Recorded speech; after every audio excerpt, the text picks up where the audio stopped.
우리는 투자자고 목표를 향해서 투자 등반을 하고 있는 사람으로서 우리의 자산 일부를 베이스캠프로 만들어야 되지 않겠습니까? 마음이 급하다고, 자신은 아무 문제가 없어 보인다고, 또는 난 운이 엄청 좋은 사람이라고, 난 모든 걸 다 알 수 있다라고 본인이 엄청나게 똑똑하다고 착각하는 순간 거친 눈보라와 강풍 그리고 추락사가 일어나는 것입니다. 여러분, 우린 가끔 험한 산을 정복하기 위해서 떠났던 등반대원들의 안타까운 소식을 접하기도 합니다. 고지를 향해서, 자신의 목표를 향해서 도전하던 그들이 끝까지 도착하지 못하고 안타까운 소식을 전해오는 경우 많은 사람들이 또 슬픔에 잠기기도 하는데요. 분명 충분한 준비를 하고 엄청난 훈련과 연습을 마치고 오르기 시작한 등반인데도 그들이 예측하지 못했던 날씨, 갑작스러운 신체 내부에서의 변화라던가 참을 수 없는 추위와 고통, 공포감에 무너지는 멘탈 등 그들의 등반을 방해하는 수많은 요소들이 언제나 그들 옆에 존재하기 때문에 누구든 실패할 수 있고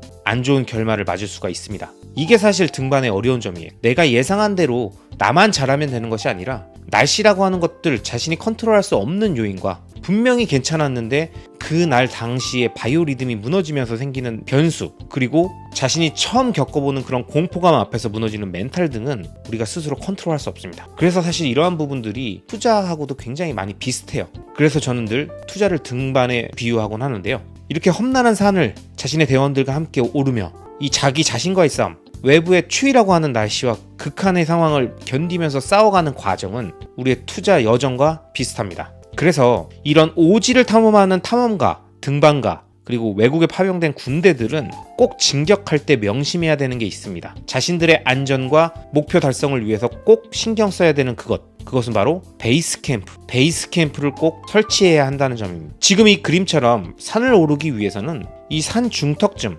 평평한 곳, 하지만 조금만 마음 먹으면 산 정상을 향해서 움직일 수 있는 그곳에 이러한 베이스 캠프를 설치해 놓는 것이죠. 이러한 베이스 캠프가 있어야만 산 정상을 향한 안정적인 도전과 목표 달성의 확률을 높일 수 있는 것입니다. 여러분, 높고 험준한 산을 오르는 사람은 호기롭게 자신이 지치지 않는다고, 난 문제 없다라고 하면서 산 중턱을 지나고서도 베이스 캠프를 설치하지 않고 바로 정상을 밟겠다고 조급하게 진전할 수가 있어요. 그리고 만약 이렇게 진전한다면 어떤 일이 일어날까요? 운이 좋으면 남들보다 더 빠른 속도로 정상에 도착할 수 있습니다. 하지만 운이 없었다면, 아니 운이 나빴다면 어떻게 될까요? 만약에 운이 나빴다면 그에게 다음이란 없습니다. 다시 도전할 수 있는 기회조차 사라질 수 있습니다. 자신이 컨트롤할 수 없거나 자신이 예측할 수 없는 사건이 터질 가능성을 대비하고 만약 그런 상황이 발생하더라도 베이스 캠프가 있기 때문에 그곳에서 재정비를 맞추고 원래 목표였던 산 정상을 향해서 다시 전진할 수 있게 해주는 것, 그것이 바로 베이스 캠프입니다. 그런데 앞서 설명드렸듯이 전쟁, 탐험, 등반 같은 곳에서만 베이스 캠프가 중요할까요? 아닙니다. 투자 역시 베이스 캠프가 중요합니다. 여러분, 이 베이스 캠프는 우리의 투자 여정에 매우 중요한 개념입니다. 그리고 실제로 많은 부자들은 자신만의 베이스 캠프를 갖고 있습니다. 자, 그럼 여러분, 투자의 베이스 캠프는 무엇일까요? 여러분이 생각하는 베이스 캠프는 무엇입니까? 이 질문에 답하려면 우선 베이스 캠프는 어떤 특성과 성격을 갖고 있어야 하는가, 이 부분에 대한 정의가 필요합니다. 그래서 사람마다 생각은 다 다르겠지만 제가 생각하는 베이스 캠프의 특징 3가지를 한번 정리해봤습니다. 먼저 첫 번째, 안전하고 튼튼해야 됩니다. 베이스 캠프는 강풍과 눈보라에 날아가서는 안 됩니다. 언제나 변함없이 견고하게 그 자리에 유지되고 있어야 됩니다. 이게 베이스 캠프가 가져야 되는 첫 번째 특징이고요. 두 번째, 산 아래 또는 정상 근처가 아닌 중턱에 있어야 된다는 점입니다. 올라오는 사람도 쉴 수 있어야 되고요. 잠깐 다시 내려온 사람도 쉬면서 재정비할 수 있는 위치, 너무 아래도 너무 위도 아닌 중턱에 평평한 평지에 안정적인 위치로 잡혀 있어야 됩니다. 세 번째, 넓고 아늑해야 됩니다. 베이스 캠프는 등반을 하면서 잠깐 쉬고 잠만 자기 위해서 꺼내는 텐트가 아닙니다. 휴식과 여유, 그리고 재정비가 가능한 시설과 규모를 갖추고 있어야 됩니다. 그렇게 넓고 아늑한 형태의 베이스 캠프, 이게 세 번째 특징입니다. 다시 정리해봅니다. 베이스 캠프는 안전하고 튼튼해야 됩니다. 그리고 산 아래나 정상이 아닌 중턱에 있어야 되고요. 넓고 아늑해야 됩니다. 이것이 베이스 캠프가 갖는 특징입니다. 자, 그럼 여러분, 투자에서 베이스 캠프는 무엇일까요? 머릿속에 여러 가지 이미지들이, 제가 말씀드렸던 베이스 캠프의 특징들을 바탕으로 해서 떠오르시는 것이 있습니까? 저는 여러분들께 자신 있게 말할 수 있습니다. 투자의 베이스 캠프는 부동산입니다. 왜 그럴까요? 이 위에서 언급했던 베이스 캠프의 3가지 특징들을 부동산에 대입해서 보면 제가 왜 투자의 베이스 캠프를 부동산이라고 말씀드렸는지를 알 수 있습니다. 먼저 첫 번째, 안전하고 튼튼해야 된다고 말씀드렸죠. 강풍이나 눈보라에 날아가면 안 된다 이렇게 말씀드렸는데, 부동산은요 인류 역사상 긴 기간 사라지지 않고 없어지지 않고 인플레이션을 방어해줬던 자산인 금과 부동산 중 하나입니다. 이 안전하고 튼튼하게 자신의 부를 굉장히 오랜 기간 동안 역사와 인류의 검증 속에서 인정받았다라는 것, 이게 부동산이 갖고 있는 특징이기 때문에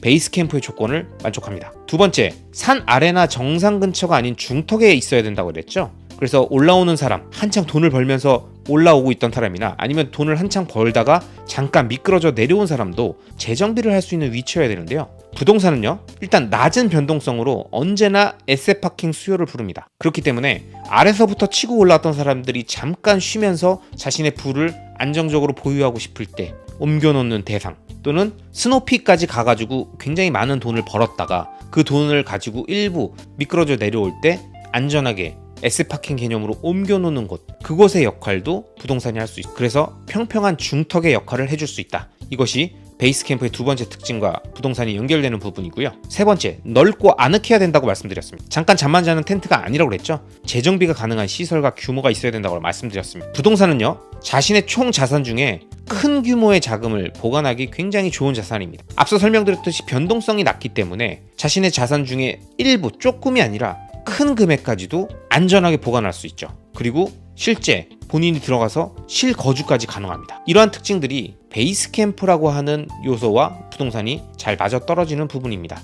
여러분, 물론 제가 위에서 언급했던 내용에 대해서 동의하지 않는 사람도 있고요, 동의하지 않는 부분도 있으실 수 있습니다. 부동산에 대한 지식이나 투자 경험, 그리고 본인이 갖고 있는 철학이나 관점에 따라서 각각 다 다른 생각을 할 수 있는 거죠. 당연합니다. 하지만 베이스 캠프라는 개념에 맞는 다른 자산과 투자 방식이 있는지를 생각해보면 생각보다 이러한 요소에 맞는 자산이 많지는 않습니다. 안전과 튼튼이라는 개념에서 보면 금도 해당이 되지만 금 역시도 현재는 금융상품화되어 있기 때문에 변동성이 크죠. 그리고 주식이나 암호화폐는 뭐 말할 필요도 없이 높은 변동성을 갖습니다. 채권이나 원자재? 최근같이 서플라이 체인 인플레이션이 엄청나게 발생되고 있는 이 상황에서는 원자재야말로 미친 변동성을 보여주고 있습니다. 실제로 2020년 팬데믹 때는 원유 선물이 마이너스까지 갔었잖아요. 물론 이런 식으로 따지면 야, 세상에 믿을 수 있는 자산이 뭐가 있냐, 야, 뭐 부동산은 믿을만 해? 이렇게 말씀하실 수 있는데 맞습니다. 투자라는 건 리스크를 걸어야 되는 행위고 리스크가 존재할 수밖에 없죠. 하지만 우리는 투자자고 목표를 향해서 우리의 투자 등반을 하고 있는 사람으로서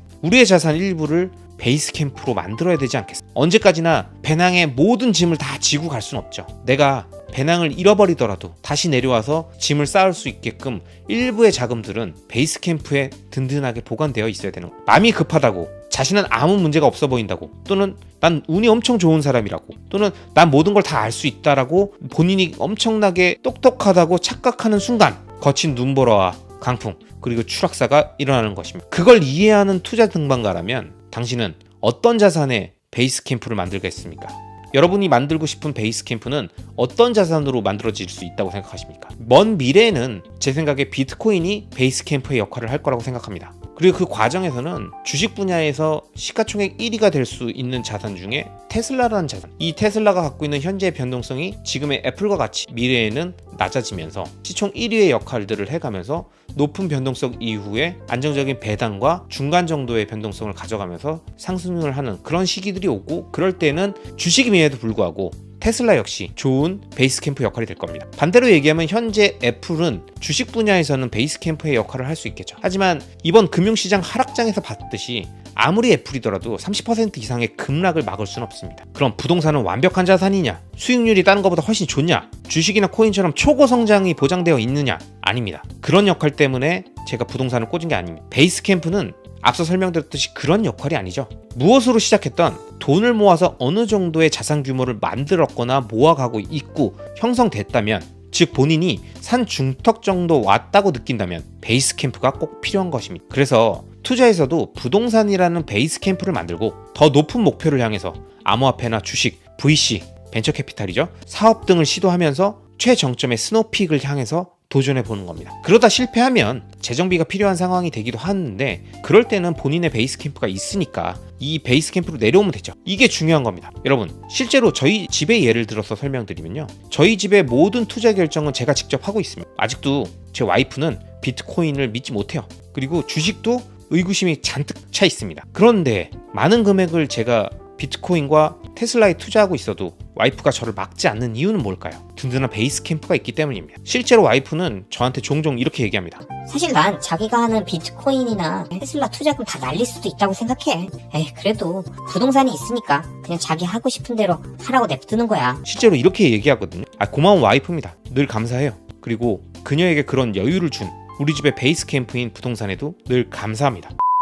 그래서 투자자라면 절대 베이스 캠프를 무시하면 안 됩니다. 비록 더 늦어 보이고 바보 같아 보이고 보수적인 마인드로 느껴지더라도 위대한 탐험가들이 산 중턱에 베이스 캠프를 무조건 친다라는 이 사실에서 우리는 큰 교훈을 얻어야 됩니다. 지금이야 부동산 하면 야 든든하지 뭐 이렇게 말씀하시겠지만 2015년 더 지나서 2013년 14년 이렇게 모두가 폭락론에 젖어 있었던 그 시절이 아니더라도 제가 첫 부동산을 구매했었던 2017년, 18년, 19년까지도 부동산에 대해서 안 좋게 생각하는 사람들이 많았다는 겁니다. 그리고 그런 분들이 많았기에 부동산에 좋은 투자의 기회가 있었던 거죠. 근데 여러분 생각해 보십시오. 그때라고 제가 위에서 설명드렸던 부동산의 속성이 지금 설명드렸던 것과는 달랐을까요? 아닙니다. 부동산의 속성이라는 거는 변하는 것이 아닙니다. 1997년 IMF 때도 2008년 금융위기 때도 그리고 얼마 전까지도 부동산의 역할은 똑같습니다. 심지어 조선시대 태계 이황이 계셨던 그 시절에도 부동산의 역할은 똑같았고요. 삼국시대에도 똑같았습니다. 고구려 백제 신라가 한강을 놓고 싸웠던 그 이유가 무엇이겠습니까? 결국엔 입지 아니겠습니까? 지방에서 올라오셔가지고 그 당시 비쌌던 한양 집값 때문에 지금으로 치면 국무총리의 역할을 하고 계셨던 태계 이황 선생님도 한양에 집을 구하지 못해서 전세살이를 했다는 거 아니겠습니까? 이런 겁니다. 부동산은 언제든 비싸고 언제든 모두가 바라보지만 그 중간중간에 가격이 떨어지고 모두가 부동산에 대해서 회의적인 시기가 있고 다시 타오르는 시기가 있고 그렇게 왔다 갔다 합니다. 하지만 삼국시대부터 지금까지 그리고 더 오래전 역사, 인류의 역사 속에서도 부동산의 역할은 그대로입니다. 그럼 부동산이 지금 가장 최고의 투자 자산이냐? 이 부분에 대해서 우리가 확정적으로 이야기할 수는 없겠지만 그리고 부동산보다 더 높은 변동성 그 다음에 이 시대 상황에 맞춰서 더 핫하고 우리가 더 관심 가져야 되는 자산이 있을 수는 있지만 적어도 베이스 캠프로서의 역할로서의 부동산은 변치 않을 것 같다. 전 이렇게 말씀드리고 싶습니다. 여러분 투자는 등반입니다. 자신의 목표를 향한 장기 투자 대장정이죠. 그래서 우리에게는 베이스 캠프가 필요합니다. 그리고 이 베이스 캠프에 어떤 자산이 제일 잘 어울릴지에 대해서 스스로 깊이 생각해 봐야 될 시기가 아닐까 싶습니다. 지금까지 설명드렸던 내용은 부동산이 갖고 있는 특성들을 베이스 캠프라고 하는 요소와 연결시켜서 설명드렸습니다. 부동산을 어떻게 투자해야 된다, 아니면 구체적인 투자 방식이나 아니면 시기 이런 부분들에 대한 내용을 하나도 언급하지 않았습니다. 하지만 여담으로 많은 분들이 알고 계시겠지만 다시 한번 강조하면 대한민국의 부동산은요 전세 제도를 통해서 매매가가 방어되는 구조입니다. 즉 인플레이션으로 전세가와 매매가가 모두 오르면 자신이 보유한 부동산의 상승된 전세가로 내가 그 부동산을 매수할 때 들어갔던 투자금의 일부가 회수되는 것입니다. 이러한 역할들이 있다라는 게 그냥 단순한 베이스 캠프의 역할만 한다라는 것과 달리 대한민국 부동산이 갖고 있는 특징입니다. 스타크래프트의 커맨드 센터와 같은 역할을 해주는 거예요. 왜냐면 이 산 중턱에 친 베이스 캠프가 커맨드 센터처럼 투자금을 회수하면서 조금씩 산 정상 쪽으로 이동하게 됩니다. 이게 부동산 투자, 대한민국 부동산 투자의 핵심입니다. 이렇게 분명히 산 중턱에 쳐놨던 베이스 캠프인 커맨드 센터가 띄워져서 강을 건너서 산 기슭으로 올라오고 있는 겁니다. 그렇게 한 번씩 올라왔다 내려갔다 또 다시 전세가가 상승되면 원금이 회수되면서 또 뛰어서 올라갔다 그러다 보면 어느덧 커맨드 센터를 공짜로 지어진 개념이 되고 공짜로 지어지고 원금이 다 회수된 이후에도 커맨드 센터는 계속 SCV를 생산해냅니다. 여러분 이러한 개념들의 부동산에 대해서 베이스 캠프에 대한 개념만 이해하셔도 그 역할로서 자신의 포트폴리오를 구성할 때 충분히 필요한 자산이라고 인식하실 수 있겠지만 이러한 커맨드 센터처럼 떴다 내렸다 하면서 산 기슭으로 이동하는 베이스 캠프를 만들 수 있는 대한민국에서는 이 부분에 대한 관심을 꼭 더 깊게 가지셔야 됩니다. 내가 어느 정도 다른 자산으로 투자해서 많은 시드를 확보하고 자산을 불린 시기에는 산 중턱으로 잠깐 내려와서 베이스 캠프 역할을 할 수 있는 부동산에 자신의 자산을 이동시켜 놓고 싶다라는 생각이 드는 시기 또는 내가 아래서부터 돈을 차근차근 모아왔는데 내가 모아오면서 투자했던 자산들이 급격히 성장하면 그 자산의 일부로 그동안 미뤄놨던 베이스 캠프 설치를 해야겠다. 즉 내가 산 중턱 정도 올라왔다라고 생각되는 시점에 여러분이 부동산에 관심을 갖게 되는 시기가 분명히 올 것입니다. 그런데 여러분 그때 여러분이 어떤 부동산에 투자해야 되는지에 대해서 정확하게 알고 있지 못하다면 그 좋은 투자 기회를 또 망설이면서 부동산은 아닌가? 이제는 아닌가? 이렇게 생각하거나 어떤 부동산에 사야 되는지 모르겠는데 그냥 내가 살고 있는데 그냥 옆에 아무 데나 사야겠다, 이런 식으로 생각하고 넘길 수가 있습니다. 여러분, 이런 것들을 방지하기 위해서라도 무조건 치열하게 공부하고 기다리면서 최고의 베이스 캠프를 건설할 기회를 잡으셔야 됩니다. 그리고 그런 기회는 지금이 아니더라도 무조건 옵니다. 무조건 올 수 있는 그 기회를 잡기 위해서 부동산에 대한 관심을 꼭 가져주시고요. 주식에 대해서 투자하고 계시는 분이나 비트코인에 대해서 관심 갖고 계신 분이더라도 부동산을 아직 소유하고 있지 않거나 아니면 부동산에 대해서 아직 많은 지식들을 알고 있지 못하신 분이라면 이러한 금융자산 하락기, 그리고 부동산이 주춤주춤하고 있는 이 시기에 부동산에 대해서, 우리의 베이스 캠프에 대해서 많은 공부를 해보고 관심을 가져보시기를 꼭 권하고 싶습니다. 처음 테슬라와 비트코인에 흠뻑 빠지면 세상에 이런 주식과 화폐가 있었다는 사실, 그리고 강력한 커뮤니티와 팬덤으로 가슴이 뜨거워진다는 걸 그 누구보다 저도 잘 알고 있습니다. 또한 그 강력한 팬덤이 있기에 저는 이 자산들에 대해서 관심을 갖고 깊이 공부하다가 결국 현재 테슬라과 비트코이너가 되었습니다. 하지만 말입니다. 테슬라든 비트코인이든 아니면 또 다른 미국 주식이든 그 무엇이 됐든 이 좋은 자산들을 계속 지키고 오랫동안 보유하며 장기 투자하기 위해서는 저는 꼭 어느 때가 되면 부동산을 사시라고 말씀드립니다. 여러분, 우리가 투자를 논하는 비트코인과 테슬라 같은 자산들은 현재의 평가보단 시간이 지날수록 점점 높아지는 미래의 가치를 생각하면서 투자하는 것이고요. 이 미래 가치를 온전히 전부 수익으로 연결하기 위해서는 그 미래까지 꼭 보유하고 있어야 합니다.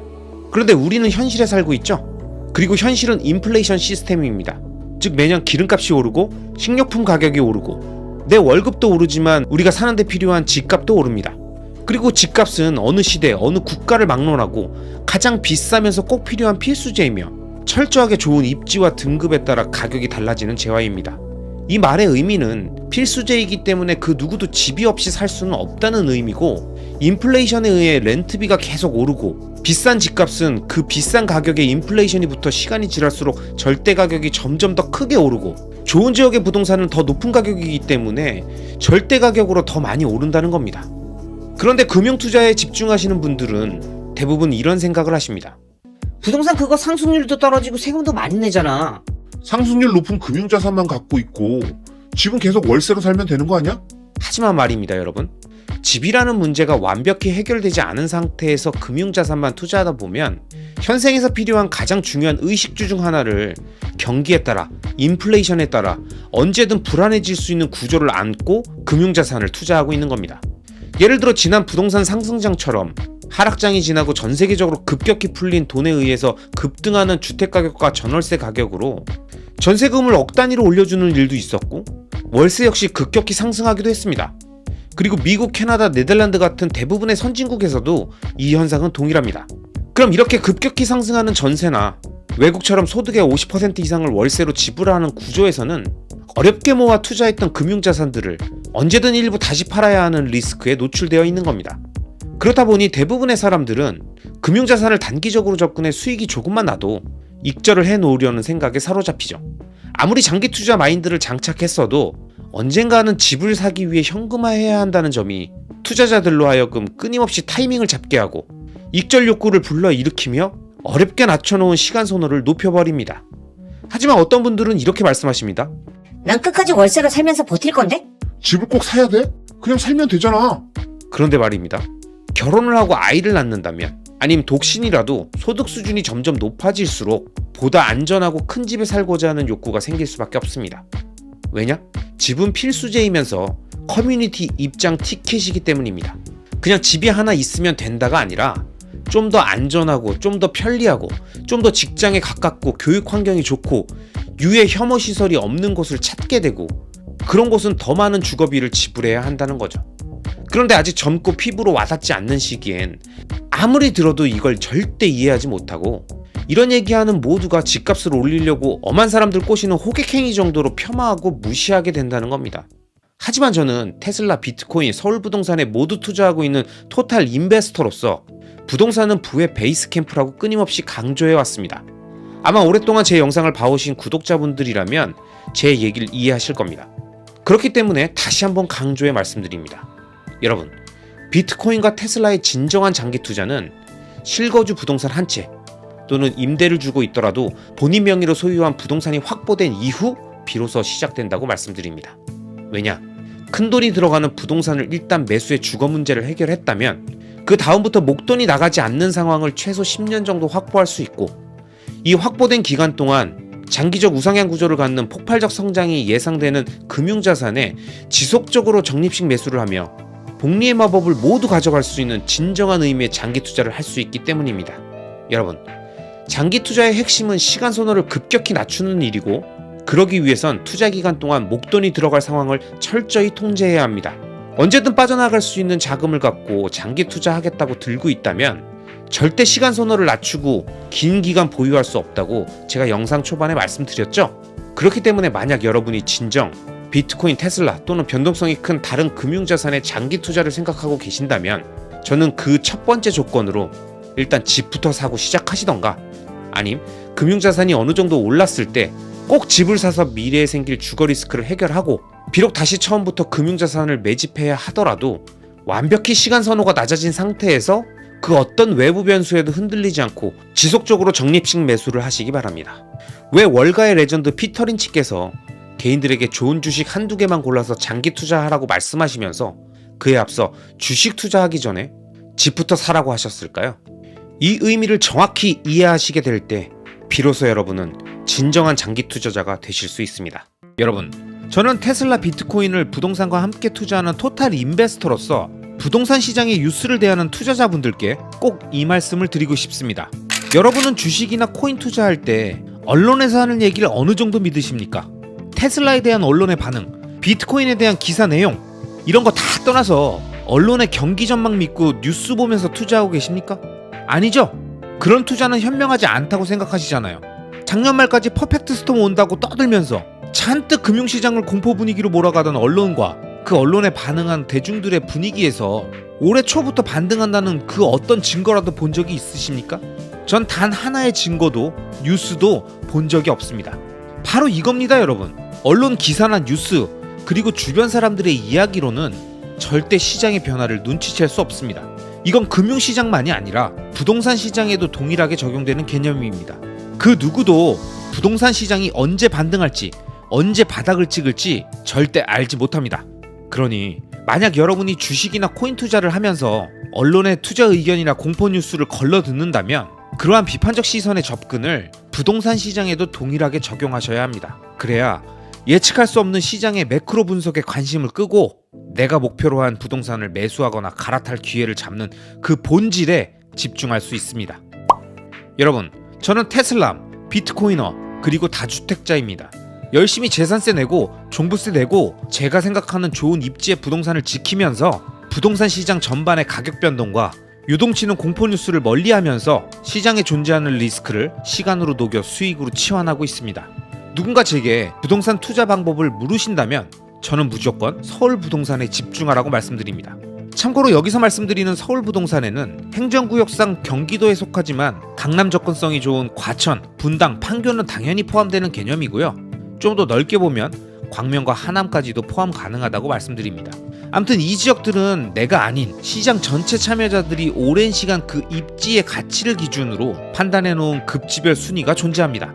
마치 자동차 살 때도 회사에 임원 차량이 지급될 때도 급에 맞는 차량이 존재하듯 부동산에도 급지가 존재하는 거죠. 그래서 부동산 투자의 핵심은 전국에서 급지가 가장 높은 서울 부동산에 집중하고 그 안에서도 입지가 좋은 지역으로 이동하려는 노력을 끊임없이 하며 자신의 부를 안전하게 지키고 불리는 거라고 말씀드립니다. 어느 지역에 부동산 가격이 형성되는 데엔 다양한 요인이 있습니다. 좋은 일자리의 개수, 교통의 편리함, 교육 환경, 자연 환경, 상품 자체의 경쟁력 등 사람들이 원하는 수많은 요인들이 모이고 모여 입지가 좋은 지역을 만들고, 그 지역들은 기회만 되면 입성하려는 대기 수요자들이 넘치며 하락장에서도 든든한 실수요가 존재하며 가격을 방어해줍니다. 며칠 전 서울시가 발표한 한강 르네상스2를 보면 한강을 끼고 있는 서울 전역의 수공간의 놀라운 미래 모습을 볼 수 있고, 삼성역 코엑스 일대의 GBC 개발로 최첨단 도시로 진화하는 강남과 용산공원이 완공된 이후 녹지공간이 넘쳐나는 서울의 모습 등 대한민국의 모든 경제가 집중되어 있고, 이에 따라 정치, 사회, 문화가 함께 고도화된 이 도시의 미래는 현재 세계 도시 경쟁력 7위라는 숫자가 말해주듯 절대 무시할 수 없는 위치입니다. 대한민국은 서울은 우리가 생각하는 것보다, 우리가 맨날 헬조선이라고 말하고 불평하는 것보다 외국인들 눈에는 훨씬 더 매력적인 나라이며 선진국이라고 자신있게 말할 수 있는 나라이기 때문에 이 땅 위에 있는 서울 부동산은 장기적 우상향 구조를 갖춘 좋은 자산임에 의심의 여지가 없습니다. 자, 그럼 간단하게 제가 생각하는 서울 부동산 투자를 설명드리겠습니다. 제 투자 전략은 간단합니다. 한마디로 입지가 좋은 땅에 지분을 확보하고 리스크를 시간에 녹여 수익으로 치환한다, 이겁니다. 그래서 저는 아파트나 빌라 등 건물 자체의 상품성보다는 그 건물이 깔고 있는 땅의 가치에 더 집중하고 있습니다. 예를 들어 강남권의 오래된 작은 규모의 아파트 단지라도 사업성이 나와 재건축이 가능한 지역이 있다면, 또는 용산에, 마포에, 사대문 도심에 개발 가능한 빌라촌이 있다면 그 땅의 가치를 믿고 장기적 관점에서 그 부동산을 매수합니다. 그렇게 입지 공부를 통해 스스로 확인한 좋은 지역에 재건축이 가능한 아파트, 재개발이 가능한 빌라, 리모델링 시점이 도래하는 아파트 등을 돈이 생기고 활용 가능한 레버리지의 조건이 유리한 시점에 매수해서 최소 10년 이상 보유하면서 재건축 조합이 세워지고 재개발 추진위원회가 생겨나는 과정을 지켜보면서 계속 리스크를 시간에 녹여가는 겁니다. 물론 저는 다주택자를 선택했지만 포트폴리오에서 부동산 비율은 본인의 취향입니다. 집은 한 채로 만족하고 이젠 금융자산을 모은다, 아니다, 한두 채 더 늘려서 부동산 비율을 늘린다, 제 생각에 이건 무엇을 먼저 모아가느냐, 즉 테크트리, 빌드업의 순서일 뿐, 결국 좋은 자산을 알아보는 눈이 있다면 테슬라를 비롯한 좋은 미국 주식과 비트코인 같은 자산들을 시간차를 두고 결국 부동산과 함께 모아가게 될 겁니다. 저는 투자를 진행하는 과정에서 테슬라와 비트코인을 알기 전에 이미 다주택 포지션이 만들어졌기 때문에 이제는 보유한 부동산들의 리스크를 시간에 녹이며 테슬라와 비트코인의 수량을 늘리는 작업에 집중하고 있습니다. 그럼에도 제가 바라보는 부동산은 한마디로 정의하면 황금알을 낳는 거위입니다. 부동산은 필수제이기 때문에 모두가 살아가기 위해 필요한 재화이고, 그렇기에 시간이 지남에 따라 자산 가치의 상승도 있지만 시간이 지난 이후엔 전세를 월세나 반전세로 전환해서 월 현금 흐름을 만들 수 있습니다.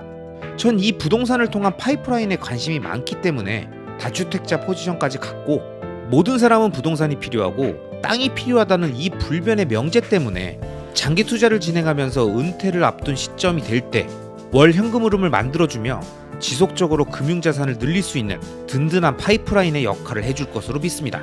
여러분, 부동산 좋은 거 누가 모르냐? 비싼데 어떻게 사냐? 부동산 버블은 이제 시작인데 누구한테 떠넘기려고 작업치냐? 이런저런 말씀하시며 주식이나 코인에만 관심 갖는 분들도 아마 제 구독자분들 중에 계실 겁니다. 하지만 저를 비롯한 많은 분들이 결혼하고 아이를 낳고 또는 싱글로 살아가며 나이가 들어가는 과정에 점점 집에서 보내는 시간의 소중함과 우리 삶에서 차지하는 가치가 생각보다 높다는 현실을 지금은 아니더라도 언젠가 무조건 깨닫게 된다는 사실을 저는 이 영상을 통해서 꼭 말씀드리고 싶었습니다. 그리고 돈이 없다, 비싸다, 폭락한다, 이런 말씀을 하시기 전에 부동산 시장의 원리와 구조, 어떤 부동산이 좋은 건지, 사람들은 왜 부동산에 많은 돈을 지불하고 투자하는지, 이런 아주 기본적인 공부들을 금융자산을 투자하면서도 꼭 미리미리 해놓으시는 게 여러분의 인생에 매우 중요한 숙제를 미리 해놓는다는 거를 다시 한번 강조해 설명드리면서 이번 영상 마치도록 하겠습니다. 제가 아무리 이렇게 얘기해도 아마 많은 분들은 이 영상을 안 보시겠지만, 그래도 끝까지 보신 모든 구독자분들께 제 메시지가 잘 전달되셨길 바랍니다. 여러분, 토탈 인베스팅의 시작과 끝은 부동산입니다.